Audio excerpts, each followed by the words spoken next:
Hey there, it's Christine Nielsen, and I am live in Seattle.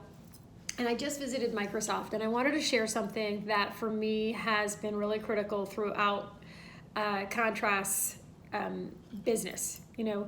I discovered something about our company and a $1 trillion company. And you will probably relate this to your own company. The mission of Microsoft is to empower people and organizations around the world to do their businesses, to really just be empowered to do more, to make a difference, to do more, to do better business. Their whole thing is about empowerment. And that was brought into play with their newest CEO.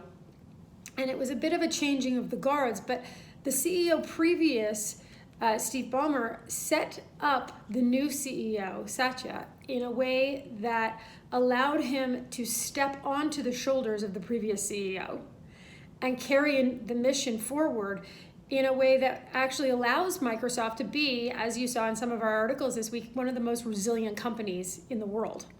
And again, it's a $1 trillion company. Now, your company and my company, we're not $1 trillion companies. We might be someday, but right now we are not.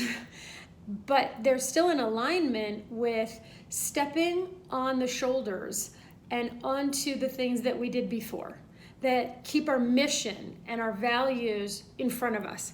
Because if you have a powerful future in front of you, and if you know how you play in that future, then you actually get to go to work every day and make that difference or make that impact or play in that area that you've chosen for yourself and your business, whatever it is, whether it's designing the most beautiful websites on the planet, whether it's building the best architecture, whether it's practicing the best law, being the best leader, being the best COO, being the best CFO, making a difference and an impact on the planet, whatever your business is that allows you to express that, that's what we talked about. And what it really felt like was just having a casual conversation with someone who shared the same kind of business ideas and ideologies and who's been at Microsoft for over 27 years. Now imagine being at a company for over 27 years. I personally can't, but there's something about that company that has attracted employees up to 30 years, 35 years. People stay at Microsoft, and it is growing. It's over 131,000 people work there. And to me, that is just unimaginable. And for many entrepreneurs, we're like, well, I don't want to be 131,000 people. I want to be an individual. Well, guess what?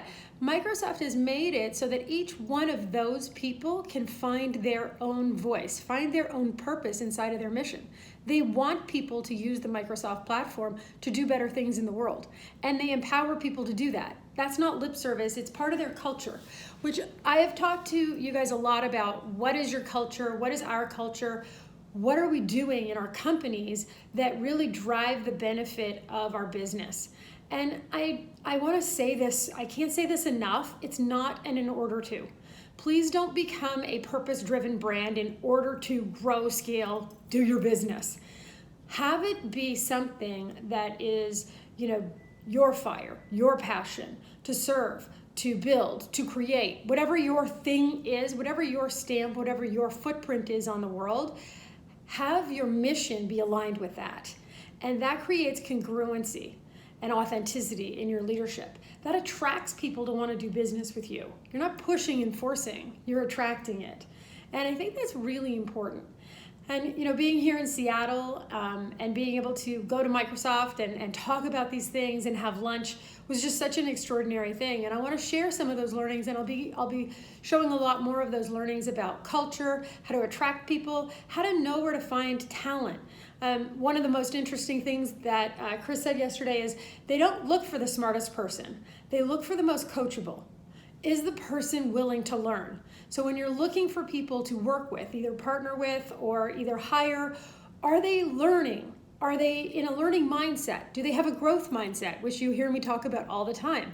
Do you have a growth mindset? Do you have a learning mindset? Or are you really very knowledgeable and really not coachable? Because that doesn't mean you can't be willing to learn, but you ought to understand that those are limitations. And Microsoft doesn't employ people who aren't willing to learn, who aren't coachable. which was a really big eye-opening thing for me, because they don't have to be the smartest person in the room, but they do have to be willing to learn. And I love that. And I love that they are just really consistent with their mission, and they're fun. They do fun things. They make gaming. They create things for kids. And what I didn't know is that Minecraft is actually very from the beginning showing kids how to code and build things in computers while they play. Shh, don't tell the kids, they're learning while they play that game. So I'm gonna stop nagging my boys about playing that game. So that's just a little bit of fast what happened yesterday what happened today while I'm here in Seattle. And yeah, thanks, and tune in to our next IGTV.